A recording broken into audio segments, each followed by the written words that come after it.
আজকে আমি বানাবো ঘরোয়া পদ্ধতিতে সহজভাবে করা একটা চিলি চিকেন। যেদিন চিলি চিকেনটা এইভাবে আমি বানাই সেদিন চিকেনের ওপর থেকে এক্সট্রা করে কোনো কোটিং আমি দিই না। তো প্রথমেই কাঁচা মাংসটাকে ভালো করে ধুয়ে নিয়ে ভিনিগার, নুন, একটুখানি হলুদ আর গোলমরিচ গুঁড়ো দিয়ে ম্যারিনেট করে ফ্রিজে 1 ঘন্টা রেখে দিতে হবে। অন্যদিকে পেঁয়াজ আর ক্যাপসিকামকে ডুমো ডুমো করে কেটে নিতে হবে। এরপর আদা, রসুন আর কাঁচা লঙ্কাকেও ফাইন চপ করে নিতে হবে। অন্যদিকে প্যান গরম করে তাতে সাদা তেল দিয়ে ম্যারিনেট করে রাখা চিকেনগুলোকে এক এক করে ওর মধ্যে ফ্রাই করে নিতে হবে। চিকেনের এক পিঠ ভাজা হয়ে গেলে আর একটু উল্টে পাল্টে অন্য দিকটাও ভালো করে ভেজে নিতে হবে। চিকেনগুলো এখানে আমি বেশি ফ্রাই করি না, চিকেনগুলো বেশি কড়া ভাজা হয়ে গেলে পরে আর খেতে ভালো লাগে না।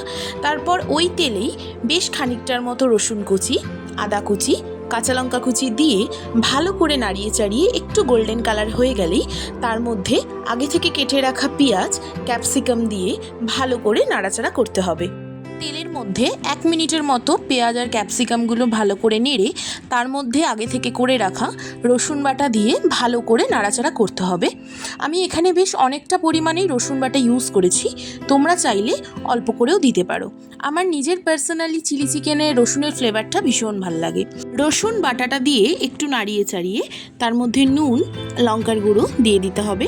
অন্যদিকে একটা বাটিতে বেশ খানিকটার মতো টমেটো সস আর সয়া সস নিয়ে মিশিয়ে রাখতে হবে। আমি এখানে চিংসের ডার্ক সয়া সসটা ইউজ করেছি। তারপর সসটা ক্যাপসিকাম আর পেঁয়াজের মধ্যে মিশিয়ে অল্প পরিমাণে চিনি দিয়ে দিতে হবে। তারপর অন্য একটা বাটিতে 2 চামচের মতো কর্নফ্লাওয়ার জলে গুলে সেই জলটা পেঁয়াজ ক্যাপসিকামের মধ্যে দিয়ে ভালো করে নাড়াচাড়া করে আগে থেকে ভেজে রাখা চিকেনগুলো তার মধ্যে দিয়ে দিতে হবে।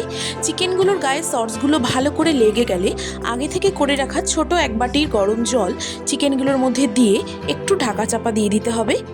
মাঝে একবার ঢাকনা খুলে একটু নাড়াচাড়া দিয়ে আবার 5 মিনিটের জন্য ঢাকা চাপা দিয়ে দিতে হবে। তাহলেই রেডি হয়ে যাবে আমাদের একদম ঘরোয়া পদ্ধতিতে করা চিলি চিকেন। এই চিকেনটা সিদ্ধ হতে খুব একটা বেশি টাইম লাগে না, কারণ চিকেন ফ্রাইয়ের সময় চিকেনটা 60%-এর মতো সিদ্ধ হয়ে যায়। তারপরেই গরম গরম ফ্রাইড রাইসের সঙ্গে সার্ভ করে দিন গরম গরম ধোয়া ওঠা চিলি চিকেন।